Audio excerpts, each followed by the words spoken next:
Hey everyone, welcome back to Data Driven Health Radio. I'm your host, Dave Korsunski, and our special guest today is Ryan Smith. He is the founder of Trudiagnostic, and we're excited for him to share his expertise with us on the advanced testing that they're doing, which is helping us quantify our health in some very novel and unique ways. Ryan, welcome to the show. Yeah, thanks for having me, Dave. So, we've been at this for a while, your company, our company. I think it was TJ, if you remember TJ back in the day working with us, and we Yeah, were figuring out, hey, can we integrate True Diagnostic and Heads Up, and what does that look yeah, like? And we were both really early companies at that time. yeah. But fast forward several years later, here we are, and you guys are killing it, and Yeah, we're doing great. And I bumped into you at yeah, A4M in Las Vegas. It was great to mhm, see you guys there. So yeah, first of all, congrats on all your progress. yeah. Thank you. Yeah, it's been a whirlwind. I think we were just sort of commiserating on sort of all that startup experience, but now here a couple of years later, it's good to be where we're at, and I think we're both sort of changing the space for the better. Mm. Awesome, man. So Yeah. for those who are not familiar with True Diagnostics, maybe we can just Mhm. start at the beginning. And could you tell us the Yeah. origin story of the company? Yeah, absolutely. And to go into True Diagnostics origin, I have to go back a little bit further into sort of some of my previous work in the epigenetic space. And so really in 2016, I started a compounding pharmacy called Tailor Made Compounding. I remember. We were specializing in a lot of really unique medicines, right? A lot of things were really early stage, particularly doing a lot of peptides.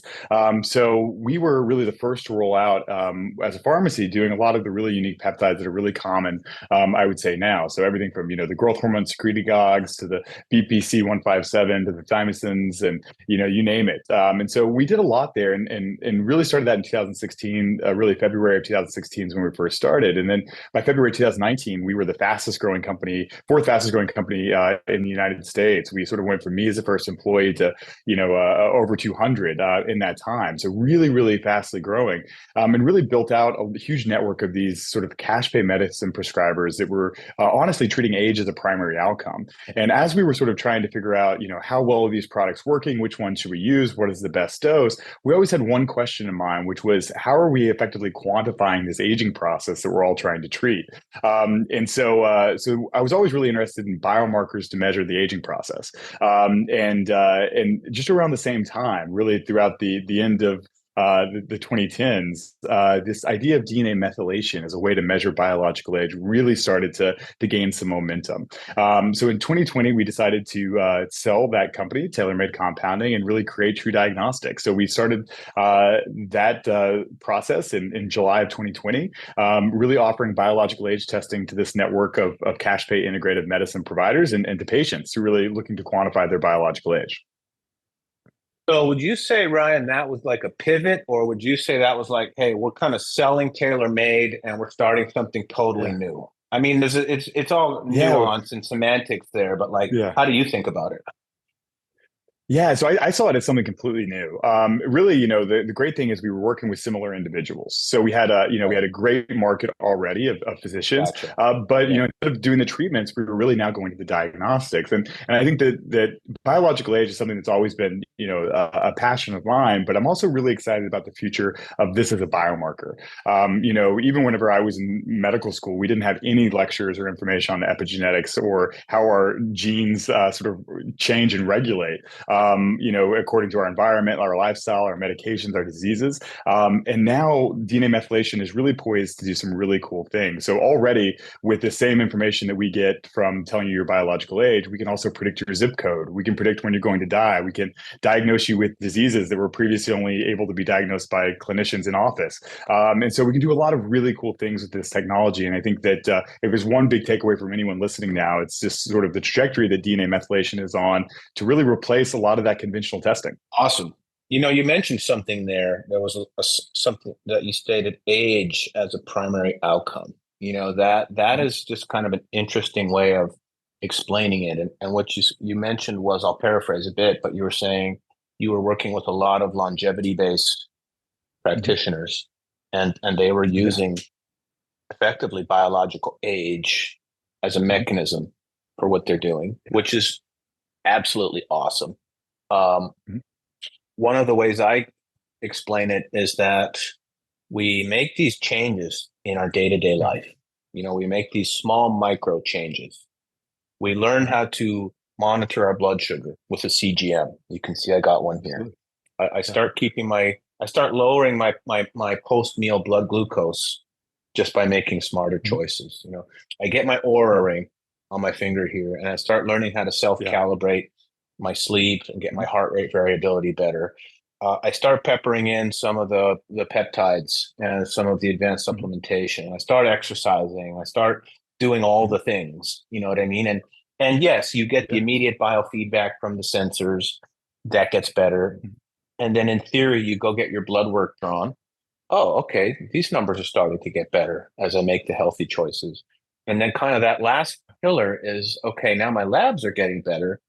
Am I able to see that same type of improvement in my biological age? So it's Yeah. kind of like completing the feedback loop, in my opinion, and really helping us validate our longevity Yeah. protocols, which has been a nebulous thing to measure, right? Like Exactly. longevity, Mhm. lots of definitions on it, but when you can attach a biomarker to it, okay, now I've got something I can use. I can gamify it a little bit for myself, and it's like, okay, let's Yeah. go and let's have some fun with it. Yeah. Yeah, well, I was just gonna say, I think the idea is that everyone knows that biological age exists, right? I think everyone knows people who are in their 50s that look like they're 70, and then vice versa, people in their 70s look like they're 50, right? And this happens over time as we accumulate a lot of those different changes, right? Someone might have advanced aging because their blood sugar is out of range, right? Or they might not be doing the fitness activities. And so we're really trying to create that true north. And the reason for that is that age is the biggest risk factor for every chronic disease and death, and by a wide margin, way more so than even obesity or smoking status, right? Age is by far the biggest risk factor. And so if we can have a way to measure that and then effectively know what to do to change that, then we can make massive population level differences. One of my favorite statistics is that if everyone in the world were just to reverse their biological age by 7 years, we'd cut the incidence of disease in half. So 50% of people would stop becoming sick, which is a massive population level impact. I love that as a mission, by the way. Um, Mm-hmm. what I'd like to do, Ryan, is unpack epigenetics a little bit because I Yeah. think many people are familiar with getting a DNA test. I remember Mm-hmm. back in the early days, I was one of the first people to get 23andMe testing done, right when they first launched. Yeah. Now there's lots of Yeah. services that can Yeah. measure the genetics, which is basically like what kind of cards were you dealt? You know what I mean? Yeah. When you were born, Mhm. do you get a shitty hand or did you get a full house? You know what I mean? Right out of the gate. And those Yeah. don't necessarily those are fixed in time, right? Like that's just what you're born with. But our expression of those genes is in a Mhm. constant state of dynamic flux, largely Mhm. a result of our environment around us and the choices we make Mhm. every single day. So we actually do have a substantial amount of control over the Yeah. expression of genes in our body. But this is where my expertise starts to get a little out of range. There's never been a good way to measure the epigenetic changes. So here's a good example. Like I have the MTHFR mutation, okay, genetically. Mhm. And I know that one of the markers that will go out of range commonly is my homocysteine blood test. Mhm. Okay. Mhm. Um, and there's a known correlation there. And I can look at my genetics. Oh, okay. I have the unfavorable mutation. And I can see if I don't treat myself properly through supplementation, my homocysteine is going to be out of range. You know what I mean? Mhm. And I can take the right Yeah. supplementation and I can get my homocysteine back in range, fixing whatever methylation pathways is broken. So I can use homocysteine as a proxy for the Yeah. epigenetic change, but I can't measure the epigenetic change precisely. So could you maybe like just explain all that for us in layman's terms around epigenetics and how we can influence those Yeah. both in a good way and a bad way as a result of just how we operate in the matrix? Yeah, definitely. And I think that to start off, I think you did a really good job of explaining it. The way that I traditionally explain it is that, your brain, your heart, your liver, they all have the same DNA, right? If we were to take tissue from any of them, we get the exact same DNA sequence, but they obviously behave very differently, right? Your brain has a much different feature set than your heart, and for good reason. But the way that those are mitigated is by epigenetic control, what genes are turned on and turned off. And this is a very, very complex process with many, many different levers that can be switched or turned on. The one that is by far the easiest to measure is a process we call DNA methylation. So basically, this is where we attach small carbon groups to cytosines within our DNA. And when we do that, we basically stop the transcription of that particular region of the DNA. So it's sort of like our off switch. And that's really what we're measuring. The thing with epigenetics, though, is that there are right around 29 million of those little off switches in every single cell, and every single cell has a vastly different identity. So what this means is that there's a lot of data out there, sort of an Infinitely unprecedented amount of complex. data. Yeah, exactly. And so we can't look at everything, at least not yet. That will, just the same way that, it started off with, us doing small subsets of genetic analysis. Now we can do whole genome analysis for really inexpensive costs. And that's certainly what's going to happen with DNA methylation. But at the moment, whenever we do our testing, we're measuring right around 1 million of those locations. And that's still sufficient information to do a lot of really interesting things. And so we're looking at those regulatory changes, and we're using machine learning and artificial intelligence to predict some type of outcome. That could really be anything. It could be, your likelihood of when you might lose your hair. It might be if you have, to measure your performance, athletic performance. There are a lot of really cool things we can do there. But ultimately, we're just reading those patterns. I say it's a little bit like creating the Rosetta Stone of understanding those methylation marks, because it's sort of our key to understanding what they mean, and how the pathways affect our health. And so, there are a lot of really good examples of how this interaction can play. So, for instance, in the case of biological aging, that's an algorithm we've defined to predict outcomes. And we know that these Gotcha. are really good, effective measures of biological age because they're predictive of outcomes. So we actually can predict death with a 92% accuracy within a period of 10 years, which is excellent. It's really, really good. Chronological age, just as a comparison, is only about 70%. And so you can get really, really accurate predictions of even when you're going to die from this data set. And for instance, we can also find out what affects that. So you brought up methylation and MTHFR.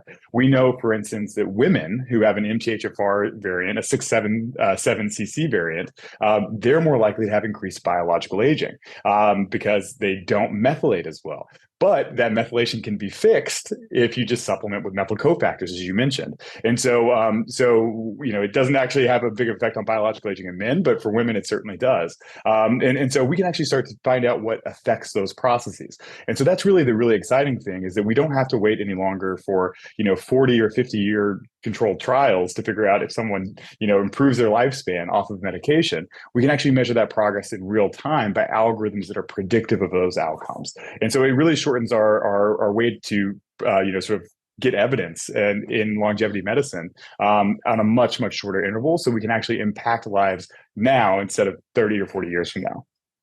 Oh, that's the same, it's the same benefits of having consumer grade sensors and wearables is I can get immediate feedback on my blood sugar, immediate feedback on my sleep. I don't have to wait 6 months to go to the doctor anymore. It all happens in real time. You can get Exactly. immediate feedback on our longevity now. So that type of biofeedback just helps us self-calibrate. And you mentioned now that you have enough intelligence in the system where you're able to start making recommendations, probably very personalized recommendations, like, hey, you're female with the 677T, and therefore Mhm. your biological age will respond very favorably to methyl cofactors. And oh, you're male with Exactly. this mutation, you don't respond as well. Here's the things that you do respond as well. Did I get that right? As part of the outcomes reporting? Absolutely. Yeah, definitely. And it used to be that we could only, predict biological age. That's really where it started. And but now, even in just a few years, the amount of resolution we've been able to gain has just been incredible. So now we can predict almost all of your traditional blood biomarkers, your HbA1c, your fasting glucose, your triglycerides, your creatinine, all with, again, that same data set that we were gathering 3 years ago, but we didn't know how to read. And so now the Wow. good thing is that even if you tested with us 3 years ago, we can actually tell you, we can interpret that data to tell you where you were at that point in time. So it's a sort of as we get new ability to analyze that, we can even go back in time and analyze your data in even new ways. Yeah, I presume it's with gathering enough lab result values and enough true diagnostic tests that you can start to train the algorithms for that kind of thing. Is that correct? Exactly, and so that's what we're doing right now is just collecting really big data sets, and so one of the recent approaches we've done is to quantify just about everything we can in biobank samples. So we've measured the full genome, we've measured the epigenetics, we've measured mRNA and transcriptomics, untargeted proteins, untargeted metabolomics, and even those clinical values, all within the same patient, so we can create some really accurate algorithms. Hopefully, the next stage of that will be adding things like those wearables, which provide really consistent data on that environmental factor, right? That is sometimes really hard to grasp in a traditional medical or biobank setting. And so our philosophy is the more data we collect, the more we'll be able to read the associations and then be able to tie it to outcomes, tie it to recommendations, and really create something that is incredibly useful for anyone who does the testing. Awesome, man. Well, we're ready to partner whenever you're looking to start incorporating some of the real-time sensor data. Happy to help there. Oh, yeah, we'd love to. I mean, all of that data is super interesting. Even the sleep score data, the HRV, the glucose monitoring, all of that is data we're really excited to get.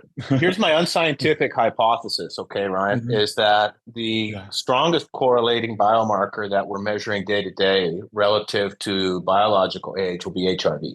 Yeah. Yeah. Yeah, I can totally see the argument there. The only issue is that we don't have any HRV data. So we're not even sure yet. We're You ready know, for you, bro. yeah. Like let's get a few hundred people to participate and start to see if that bears true. Because here, heads up, we look at every biomarker on the sun as well, and we all measure Yeah. and test things as well. And of all of the biomarkers I use personally day to day, that's the one that's most indicative of like life force at any moment in time. Mhm. My like in other cultures, it's called your prana, or just like Mhm. how strong is your system at any moment in time. I'm traveling, it goes down. I'm home resting, it goes up. So it's just the strongest indicator I have of just the health of my whole system at any moment in time. Anyhow, there's a project in there somewhere. We can pick that work up later. But I do have some questions Yeah. for you. So you mentioned you're measuring Please. 1 million of a possible 29 million sites right now. Okay. Mhm. So what's your Mhm. rate limiting factor there? Like, is it compute power? Is it like Yeah. knowledge of what the other 28 million are doing? Like where are you guys at there? Yeah, so generally, in order to test this, we could do whole genome, just like we did with whole genome sequencing. It could be a very similar approach. The difficulty there is that it's prohibitively expensive. Gotcha. The cost to sequence would be several $1,000s per patient. So we Roger really that. have to pick things that give us lots of data at still a cost-effective measure. And so Of that's why course. we measure around those a million. But to be honest with you, again, this is going in I would say improving at a very, very quick rate. So even just in Totally agree. 2017, 18, yeah, in Yeah. 2017, 18, you can only measure 450,000 locations. So we've doubled that with lower cost in really just a period of 4 or 5 years. And so it's been pretty incredible changes, and it will only continue to accelerate and advance. And so we do imagine that people could do this testing a lot more frequently at a lot more economic costs. And the other thing is, as we start to define the algorithms, we can start to limit the scope. So, for instance, let's say you're just really interested in trying to assess your risk of Alzheimer's. We can really create an algorithm for Alzheimer's that might have a couple thousand CPGs, then reduce that and have a really low cost test to monitor that particular progress. So Gotcha. as we start to learn what gene locations are most predictive of outcomes, we can start to even scale that down and provide really focused and low cost offerings. Okay, I gotcha. So, I would imagine some of it is also just like Moore's law to some degree, like just the ability to test cost goes down over time as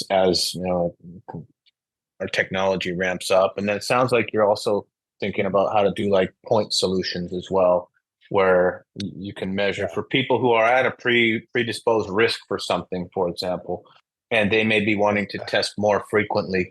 you can provide a lower cost product with a higher rate of frequency at a more affordable cost, a subset basically of what you do for Yeah. specific point solutions. Exactly. And so you can really then make it super economical. But I also want to mention that I think, as you mentioned earlier, the difference between genetics and epigenetics, one of the big things that has been a rate limiting factor for the adoption of genetics in a lot of medicine is it basically lacks clinical utility, meaning that let's just say you take a genetic test, you have a higher risk of Alzheimer's.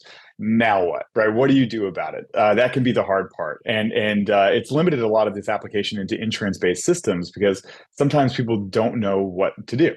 And so the Oh, there's no good differences with protocols. epigenetics is it, yeah, exactly. And that's the difference with epigenetics, is modifiable and you can measure that modification. So we can then start to test, things to prevent that risk of Alzheimer's, right? And then we can start to assess which therapies are even better. So it really provides that true north, right? Of exactly what we should be doing and when we should be doing it. And so that's sort of, I would say, our future vision. Right now, another good example of this is in early cancer detection.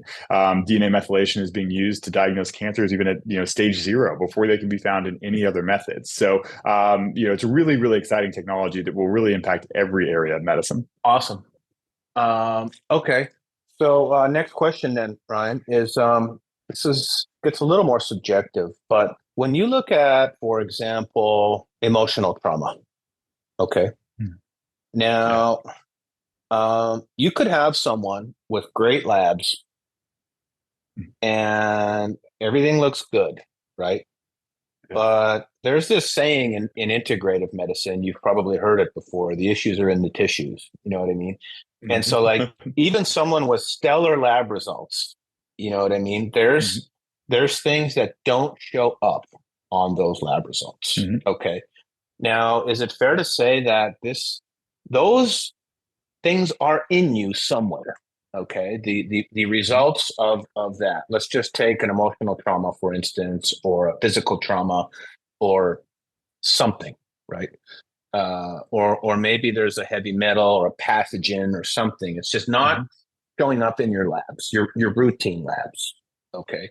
Now, Mhm. are you seeing instances where this testing is sensitive enough where it's starting to surface things that don't show up in regular blood work?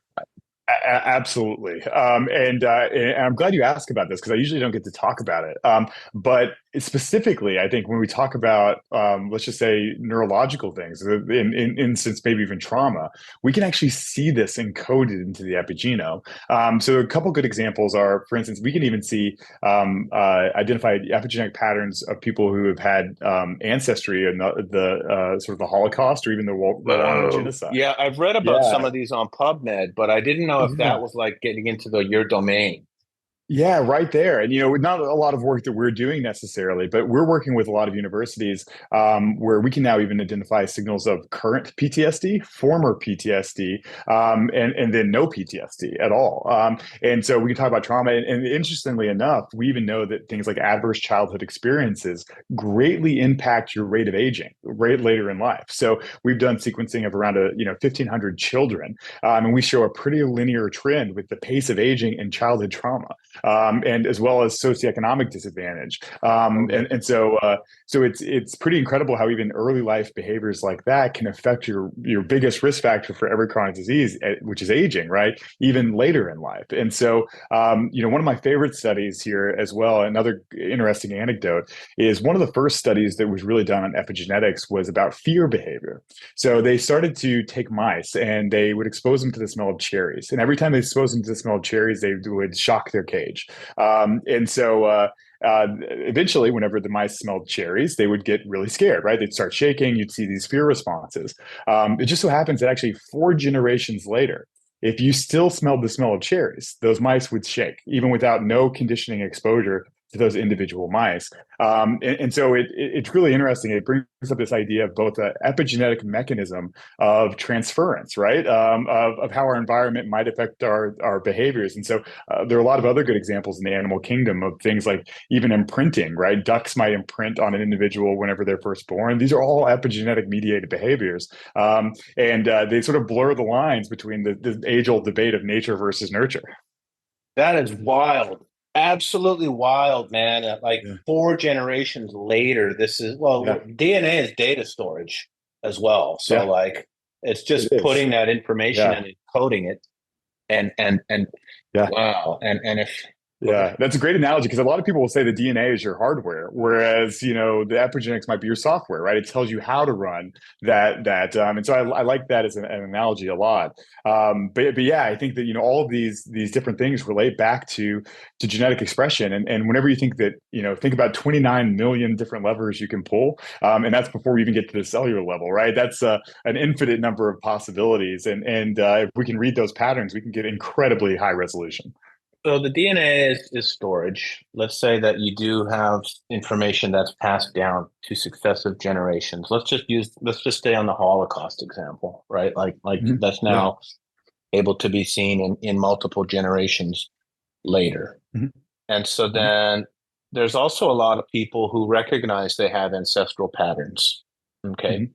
And to have that type of diagnosis is hard because Mhm. nobody's really saying, well, what happened to you 4 generations ago? You know what I mean? It's just Yeah. not Yeah. not in the or who even there's no record of that information. You know what I mean? But Correct. in some cases Yeah. there is. It may have been even further back in your lineage. You know what I mean? Yeah. Before we had the ability to record anything. Um, but there are people now, and this starts to get more into psychedelic therapy, Mhm. where that is starting to show promise as a tool to break the ancestral cycle. You know, you are the generation that recognizes that trauma happened, and you have Mhm. now taken it upon yourself to break that cycle for future generations. So you're actually modifying the encoded information in the DNA with the hope that you're passing on a different set of outcomes for future generations. Yeah. So like I see that work Mhm. starting to happen is in more of like what I would call the mind body type of approaches to medicine. Is that anything that you guys are starting to dabble in at all? It is, and actually, one of the best aging researchers at Yale is Dr. Albert Higgins Chin. He came out of Morgan Levine's lab originally, who people might know, and he's really interested in this because there's actually one interesting feature in this mind body connection, and that is that generally every psychological illness or disease relates to faster aging rates. And so he started in aging, but he's an MD PhD, and his MD was with sort of psychiatry as a main focus. And so he's trying to elucidate how the mind and body connect, right, from an epigenetic Totally. level, Wow. Awesome. and why that exists. And I think that it's super interesting. We just did a recent trial with ketamine infusions before and after, where we measured some of the epigenetic changes. Interesting. With ketamine infusions, we actually were doing it at least originally to find out who would be the best responder. So for people with very severe depression, could we identify a signature which would make them Interesting. a Like good a candidate for ketamine? pharmacogenomic type thing. Exactly. The problem was that everyone who did it had really good responses, and so we didn't actually find no responders or non-responders there. So we were a little bit disappointed in that as an outcome. But at the same time, we saw some very interesting things about sort of what was happening in these patients. We saw some interesting again associations and levers, things like treatment response, maybe even having sort of a sex hormone response with some upregulation of even some hormone levels after ketamine. So it was really interesting data sets, but we're only just now starting to dabble in that. But I think it's a very interesting topic. Yeah, it's kind of an unmeasurable thing. You know, it's buried somewhere in the DNA storage and Mhm. it's manifesting somehow in your life. And like Mhm. there's just not an easy way to tackle it. You know, like, okay, I got bad blood sugar, I could put the CGM on, I can make some Yeah. dietary changes, right? But there's Mhm. those deeper, let's just call them bugs inside the Yeah. software. And like how do you start to get that? But they are in there. And the fact that Mhm. there may be some new ways to diagnose, for example, Mhm. Yeah. that's showing up in the testing.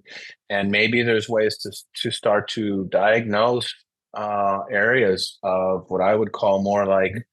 the psychospiritual aspects of health that we don't have good tools to diagnose today and maybe do Yeah. some treatment. And then the research you mentioned where they're trying to figure out like how does that connection work? Like how does Mhm. something encoded in DNA 4 generations ago affect the physical rate of Yeah. aging of this person? Mhm. What's that communication channel? You know what I mean? That all is Yeah. really, really mind blowing stuff. Yeah, I have one more anecdote for you as well that fascinates me. It's sometimes, a hard thing to talk about because we also, as you know, as the world advances, we right now a big topic is environmental pollutions. Right, we can talk about Ugh, exposures to heavy metals or plastics plastics. or chemicals. Yeah, Oh right. man, I'm not sure I And want to hear this and part. yeah, this is my response too.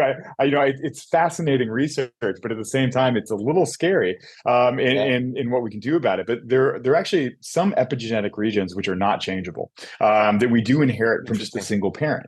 And we call these the imprintome because they're basically decided when in the areas where before we're conceived, right? In the 3 months before we're conceived, our parents are generating these patterns which are going to be transferred to us.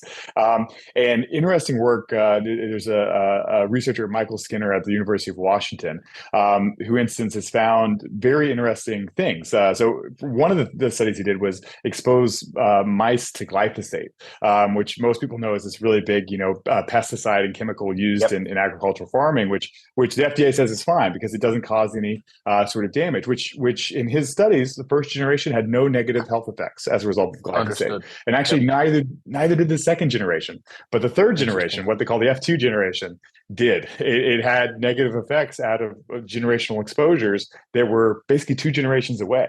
And so now he's conducted this research with a multitude of different chemicals and across multiple generations. And so sometimes I always like to sort of talk about this because a lot of our studies look at a particular intervention or chemical or exposure and say, does it have a good or bad health effect? But we're not always looking 2 generations down the line. And so I think that we really need ways to predict those outcomes, That's what I was so we don't thinking. have to wait. Predictive models.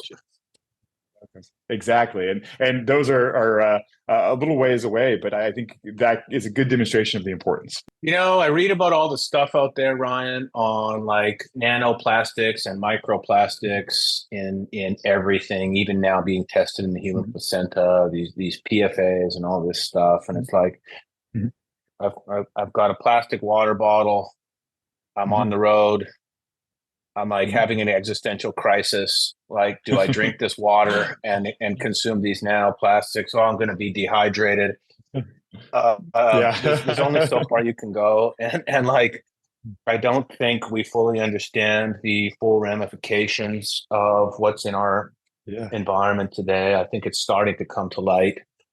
I might just want to Mhm. stick my head in the Yeah. sand on that one, quite honestly. But Same, yeah. Whenever it comes down to it goes back to the genetic issue, which is what do you do about it, right? At the end of the day, and what's the right decision? And sometimes the answer is still I don't know, which is not always what you want to hear. But in the case of, but it all comes back down to I think at least originally developing the tools, right? Developing the tools to handle it in the appropriate fashion, and that's really what we're trying to do, not just in aging, but in a lot of other areas as well.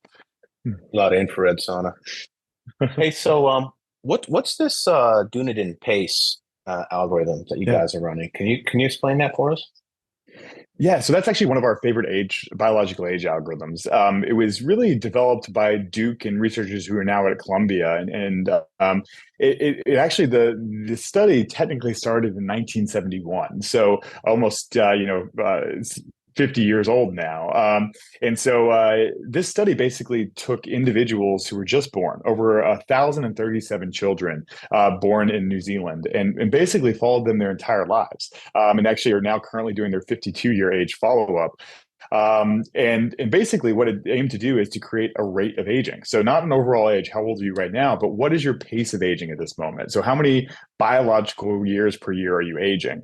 And this has been one of our favorite algorithms for several reasons. One is that it's certainly like a lot of the biological age clocks predictive of outcomes like death and disease, but it's also very predictive of quality of life outcomes. And that's always really important because I get a lot of people in this longevity space that tell me, why would I want to live old, to 90 be and be in a nursing home with a poor quality of life. And we always like to say they're not mutually exclusive. If you're improving your rates of aging, you're improving your quality of life. You're improving your IQ, your mental processing speeds, your even how your face looks, which you've got some very interesting images there to show you the differences in how epigenetic age affects people's facial aging at age 45. And so it improves all of these quality of life things that make life worth living. And so again, I think people have this concept of aging as sort of the slow and inevitable deterioration, but we can control some of that. And that's one of the reasons we really love that Dunedin pace, because it demonstrates that. It shows that people who are aging at a better rate always look, feel, and move around the world in better ways. Awesome. I can't wait to actually get my results, which is a nice segue. I just got my kit right here. So I'm about to send in my first sample, and I can't wait to see some of this data. And well, a couple other things here, just as we're winding down, but there's this Rejuvenation Olympics website. I'm sure you know of it, and it's people who are basically uploading results from your test. It's like rejuvenationolympics.com, and they're looking for changes in relative to baseline, and there's protocols being developed, which I think is really, really interesting. So I want to join the party. So I'll get my first baseline test going, and then we'll see how it goes. So, one thing we're doing inside Heads Up is we work with a lot of longevity practices, and we're almost giving them like their internal rejuvenation Olympics dashboard. So it'll just show all their clients into practice, baseline, improvement from baseline. That was the email we sent out the other day, which is, hey, you can upload your result from Trudiagnostics or results plural, and we'll start to trend it all for you. And we've got all your other data in there, so it'll all be in one portal. And then we can start to measure cohort analysis for the practitioners. So right now we're just taking in the PDF file. There's probably an API integration that we'll do at some point here this year as we start to ramp up. But we're pulling that data in, and it's looking good so far. Yeah, definitely. It'd be fun to even add a sort of a wearable age at one point in time that we could put on the Rejuvenation Olympics as well, to have maybe something a little bit more immediate. But yeah, it's certainly a competitive cohort. It's some of the best agers in the world, and so we always encourage people to look out there. And I can't wait to go over your report. Whenever you get it back, we'll spend some time going over it. Yeah, well, that would also be really interesting, like I mentioned, to be able to look at a baseline period and then an intervention period. Obviously, you've got the two age scores, but we could also show the other lifestyle data in that period, like what happened to your glucose, your HRV, your sleep, and whatever else we can measure between those tests. You know what I mean? And what was most highly correlative with the change in the result of the test. So that's some stuff that we could potentially look at. We may get some of our mutual customers that want to sign up a cohort of their patients with an Oura ring and a Trudiagnostic test and measure those interventions over time and really quantify the improvements of sleep, HRV, resting heart rate, respiratory rate. Who knows what the metrics would be, but we could start to fill in the blanks, you know what I mean, between the tests. So we're just in the early stages of that, but that's an area that we could potentially start to collaborate if we had a willing cohort. Yeah. I think we definitely got enough mutual customers that we could probably even get some data immediately for analysis. So maybe we can put that on our list. But we do. I'm sure we do already. All those research make me excited. Yeah. Well, awesome stuff, Ryan. Thank you for all the great work you're doing in the world. For those who are interested in the testing, who are listening, how would people find your products and services? Yeah, absolutely. So you can go to our website at trudiagnostic.com, and that's certainly the best way. Maybe we can work together as well to give, I think, anyone listening a little bit of a discount. So maybe we'll create a code and we'll put it in the show notes. So if you're listening, we'll follow up with the code in the show notes. All the studies that Ryan mentioned here today, we'll put them in there. And then any other resources that, Ryan, you want to put in there, we'll get those up as well. Yeah. Sounds great. Well, I appreciate you having me. We'll create the short list of materials. And if anyone has any questions, you can always reach out to us or reach out to me directly at ryan@trudiagnostic.com. Right on, brother. Thank you for sharing your time and expertise with us here today. Yeah. Appreciate it. Thanks, Dave. I appreciate you having me on. Thank Thank you for listening to Data Driven Health Radio.